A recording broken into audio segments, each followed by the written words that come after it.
Barcelona versus Atletico Madrid second leg. As a Real Madrid fan, I have my feet up on the table, relax, drinking my tea, having the best time of my life because I know I'm about to laugh at Barcelona after the second leg is done.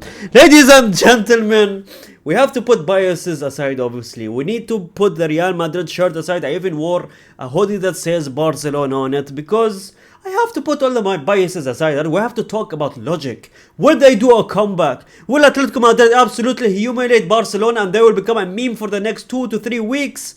Hopefully, but let's see what happens, right? I'm going to analyze their form. I'm going to analyze the teams and formations they're going to use. I'm going to analyze every single thing that is said outside of the thing. So subscribe to the channel, ladies and gentlemen. And let's get right into it. Pedri, ladies and gentlemen. The players, all of them coming out saying that we are about to do a comeback. Pedri saying last year against the same opponent, we were able to score 4 goals in 70 minutes. If there's any team capable of doing that, it is us. Young squad, we have a lot of possibilities. Amazing Pedri, giving hope to your fans. We do love that, ladies and gentlemen. The players, all of them, from Balde, from Yamal, from Garcia, from Kobarsi, from Hansi Flick, coming out and saying that we got this. We are hopeful. If they scored 4, we can score 4 as well. Now this is a mistake that I don't understand, that I don't think they know that they're doing, right? First things first, Balde who said that we can, if they scored 4, we can score 4 as well. The same thing I said in last video. I know you can score 4, you can score 5, you can score 6. Look, you have the best attack in the world in my opinion. You're the most entertaining team as a Real Madrid fan. You're the most entertaining team in La Liga. I know that. I watch you guys. I'm entertained by Barcelona as a Real Madrid fan. But the thing is the defense, brother. Defense wins you titles. I'm so sorry, man. Your defense is worse than last season. After Inigo Martinez leaving, your defense has crumbled to a different level. I'm not saying Real Madrid's defense is perfect, obviously. Nope. Just as bad as Barcelona, right? But if you need to score 5 goals to go to the next round, you need to make sure you don't concede 1 or 2 as well. Are you forgetting that? You think Atletico Madrid will just park the bus, play haram ball? I mean, that is Simeone's style, but it's not the style that Simeone is going to go for the entire game. He will play a low block, sure, but he will play counter-attack as well. Players like Griezmann, Alvarez, Lookman last time who destroyed you, right? They're going to attack that, man. And especially, ladies and gentlemen, knowing that De Jong is injured, unfortunately. Hamstring tear. He's going to miss against Atletico Madrid and both legs of the Champions League round of 16. So he is out for the Newcastle both games and Atletico Madrid's game, obviously. De Jong is a massive hit in my opinion. Again, he's similar to a Pedri. He matches with Pedri in that midfield. When Pedri and De Jong are in the midfield, that's where they are best in my opinion. But this changes so many things, man. Because in a game that they need attacking, creative people like De Jong, I think this is a major hit. Because now instead of him, they're looking to play, I believe it was either Bernal or a Eric Garcia in the midfield position. In my opinion, 2 more defensive players. Bernal obviously unbelievable. He lacks a bit of experience because he's literally 18 years old. The next Sergio Busquets they call him.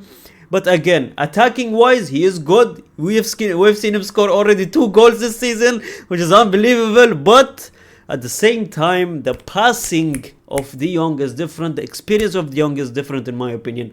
The mentality and maturity of De Jong can decide these type of games, man. Now Bernal, let's see what he does in this game. He might shut me up. But him and Pedri in the midfield now, I don't know if that works for a goddamn comeback in my opinion. Ladies and gentlemen, more tactical things coming out. Cancelo is going to start at left back. And Balde is going to hit the bench.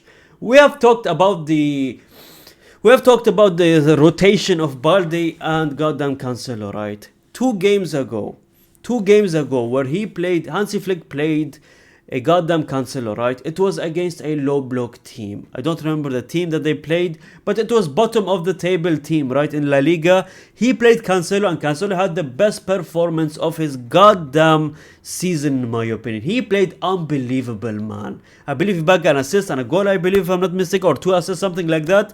Cancelo was unbelievable with that game.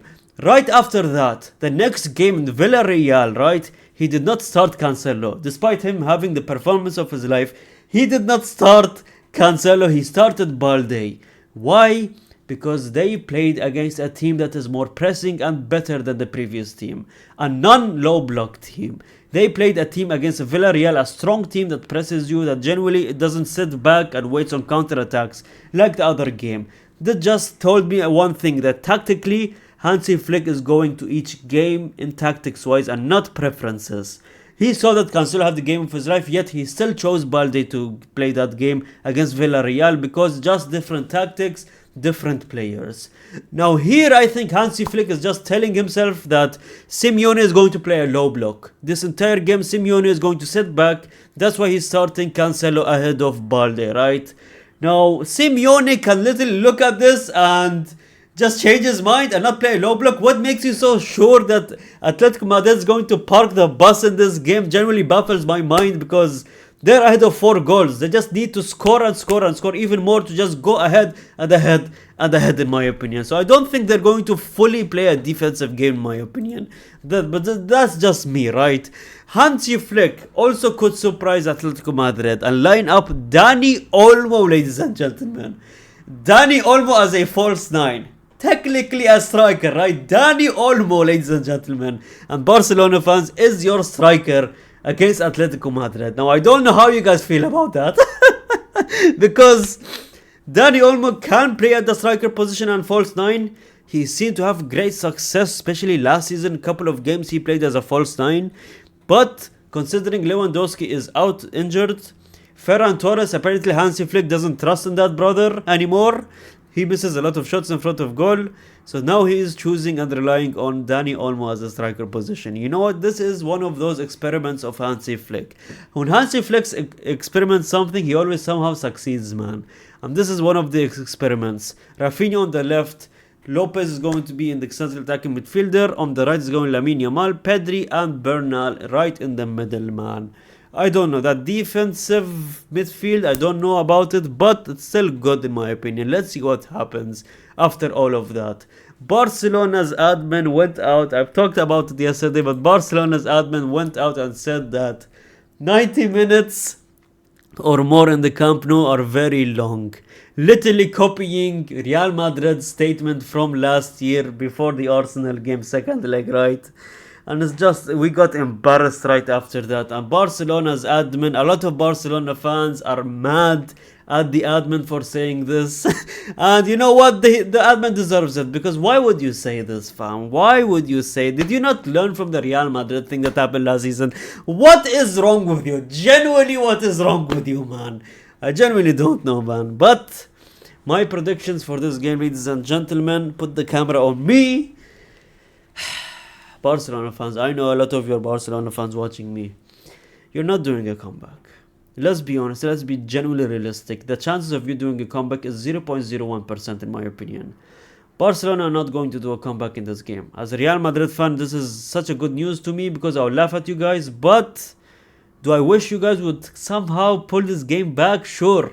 Give us an entertaining game of football. I know Barcelona already entertains me with their attacks, so I will have an entertaining game for sure. But if you expect that Simeone is not going to score 1 or 2 goals against you, then you're goddamn delusional. I know you have hope because of the PSG comeback you did a couple of years ago, right? But let's be honest, you had MSN, most likely a better team than this team, you could say. And I don't know. I genuinely don't. I don't think you're going to do a comeback. Barcelona is going to leave Copa del Rey with Real Madrid. So join us, brothers. And let's see what happens. What do you guys think in the comment section below? I said what I think. Atletico is going to destroy. Not destroy, but they're going to go to the next round, in my opinion. There is no hope. Don't get your hopes up, Barcelona. Because if you get your hopes up, then you'll get crushed after the game, in my opinion. Let's see what happens. Thank you so much for watching. Subscribe to the channel. Now it's your turn. Comment down what do you think. Are they going to do a comeback or not? Like the video. And gracias. Comeback, ladies and gentlemen. Amigos. Good luck, Barcelona.